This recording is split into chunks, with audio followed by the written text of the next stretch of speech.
Bună! Astăzi testăm dulciuri din Spania și sunt cu... Larisa! Yeah!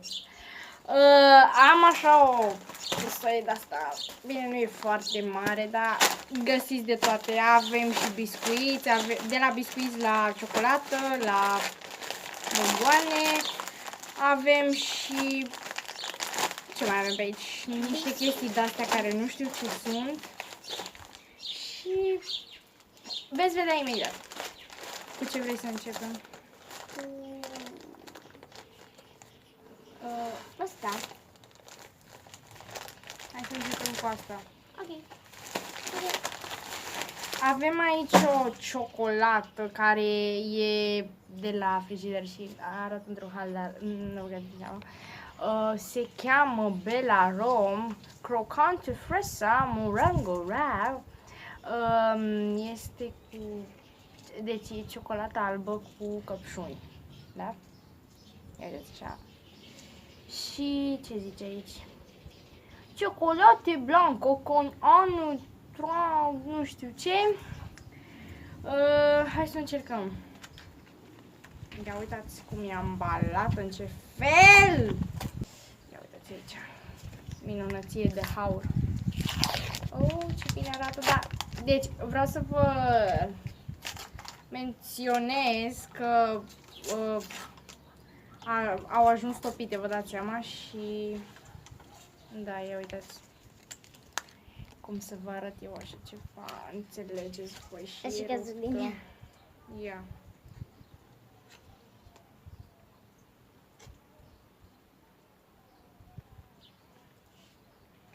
Place? Se simte doar ciocolată albă. Așa. Și căpșunile. Adică particulele astea roșii sunt căpșuni, da. Și căpșunile Și se simt decât în gură, dar eu nu le simt, cum să vă spun, nu le simt gustul, dar...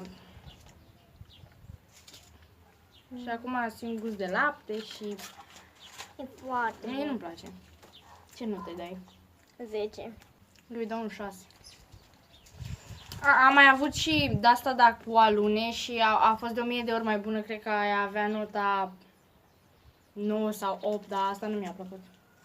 Să încercăm astea pentru că nu știu ce sunt.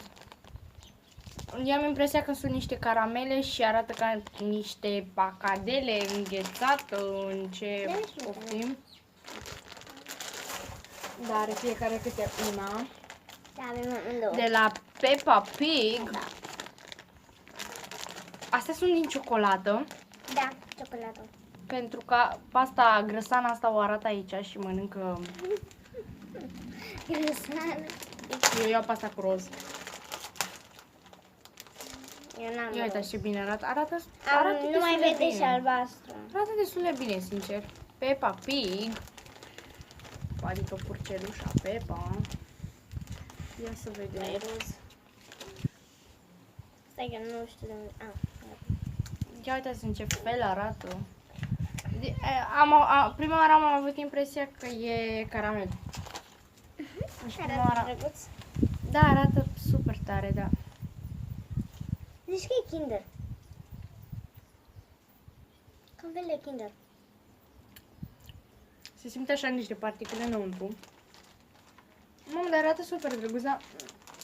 Și da, are gust de Kinder. Foarte Doar că nu are ciocolată albă în interior, doar de. Așa arată. Vedeți. Dar nu-mi place.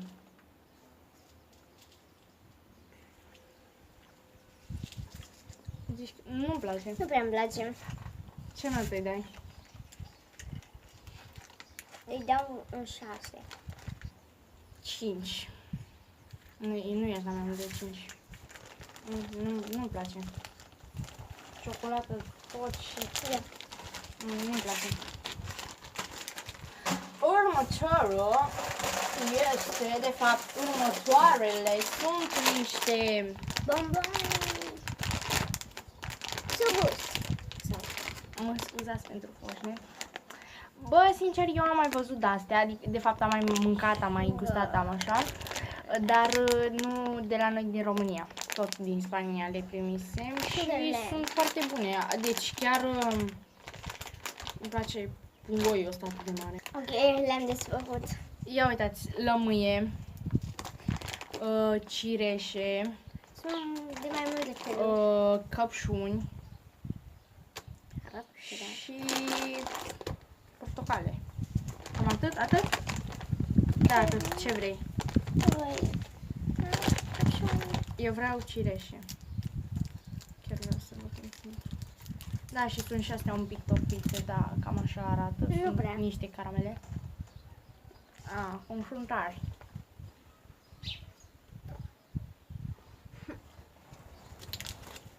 Mi s-a lipit de dinte și de măsea. Îți plac? Poate ar trebui să le lăsăm... Euro. Mamă, ce bine miroase. Uite, stai să-ți arăt. Îmi place că... Uite, smeura. Dar nu are un... Uite. Și de smeură, da. Dar îmi Pentru place că că... ăla de pe spate.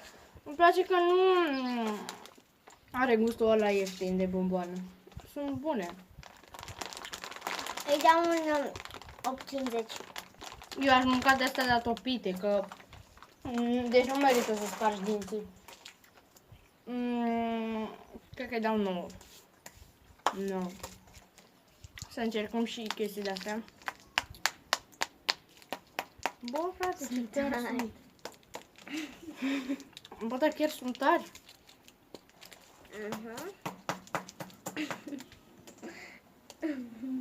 Și nu s-a spart.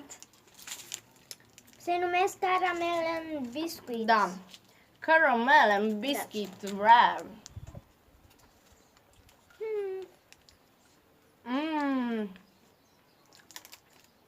Deci, haideți să vă explic. Aici are caramel și aici la fel. Și aici are biscuite și învelit în ciocolată. Și normal e cam topit pentru că a fost topit, după l-am băgat la frigider, după iar acum s-a topeșit. Nu, dar e bun. E bun, dar nu este chiar așa bun. Ba da. Ce notă? 7. 50. Îi dau 9,60. E bun. Acum vom gusta acești biscuiți. Sunt mulți, frate, sunt chiar mulți. Captain Rondo, cacao, cacao, cacao, cacao, cacao. Sunday, cacao, Sunday. Bolacea con receio de creme de chocolat, ingredient 46% creme de chocolat, acuga, corduan, vetedan,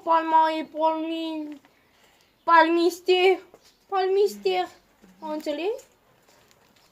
Vrei să-l încerci tu pe primul? Nu. Ia uitați. S-a format primul, asta e. Dar cum îl dau eu pe ăsta jos aici? Deci, are o ancură. Și scrie Sunday. Sunday. Sunday. Sunday.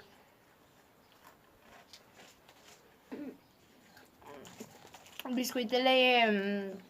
Dar nu e din ăla ieftin, adică e așa mai... E bun. Și ciocolata chiar e de aia. Adică nu are gust de aia de ca la înghețate, alea sau ce-or fi fost. Dar e super bun. Chiar e bun. Eu vreau ciocolata la înghețată. Astea sunt buni cu lapte. Bă, dar chiar sunt buni cu lapte. Ce nu te dai? 90. În 10 am mai mâncat ăștia și îmi plac. Eu nu prea. Da? Cacao, cacao, cacao, cacao. Asta este o ciocolată, cea de toate zilele, seamănă cu africana, se cheamă fincare, carcare cu alune. Alune și ciocolată. Încercăm și noi să vedem ce... S-a topit și e mai puțină. Mamă, cum s-a făcut! Dar tot arată bine. Bine, nu aici sus. Știți voi cum arată o ciocolată? Deci au căzut alune. Mamă, cât de tare!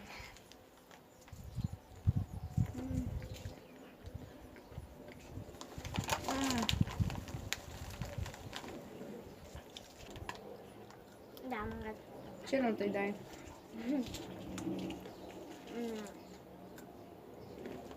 Tu ce? Nu te dai. 8. Că-i dau Nu m-a impresionat. 7. Pentru că nu prea îmi place. Și mai avem Kit Kat-ul pe care îl știți și Peanut and Choco. Ăsta seamănă cu Snickers-ul. Bă, sincer, eu nu știu dacă am mai încercat, nu știu dacă le-am mai încercat pe astea. Pentru că am mai făcut un video cu Testez dulciuri din Spania. L-am făcut singur atunci și nu știu dacă l-am mai făcut cu de-astea. Dar oricum știți și voi ce gust are Kit Kat-ul, știți, l-ați văzut cam peste tot, dar mie îmi place că mereu când primesc Kit Kat din Spania, îl primesc în variantă de asta niciodată. Deci, cred că niciodată nu am primit în variantă mare. Oricum știți și voi cum arată, hai să încercăm asta, nu? Da. Hai. Gustă de la mine, că și așa e topit. Gustă de la mine. O să fie, deci peanut și choco, ciocolată și alune, cred.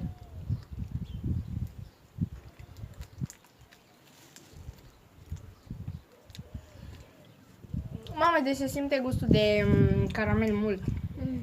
Îmi place. Știi Snickers. Deci voi îl știți pe ăsta. Oricum este super topit. Arată ca ăsta galben de dinainte. Dar asta e cu biscuite. Da, păi și ăsta are un pic de biscuite, cred. Ce nu dai de la asta? 10. Cred că-i dau 10 din 10. 8. Păi și astea au fost dulciurile, dragii mei. Sper că v-a plăcut, sper că nu vi s-a făcut și vouă foame. Așa, noi ne revedem pe data viitoare și să-mi spuneți dacă vreți să mai continui cu testarea dulciurilor. Noi v-am pupat, like acestui video ca să văd că v-a plăcut, că vă place, că vă înțelegeți voi. Și abonați-vă! Abonați-vă la canalul meu, deci am strâns 300 de abonați, deci e foarte mult, vă mulțumesc. Pupici, vă pupăm, pa!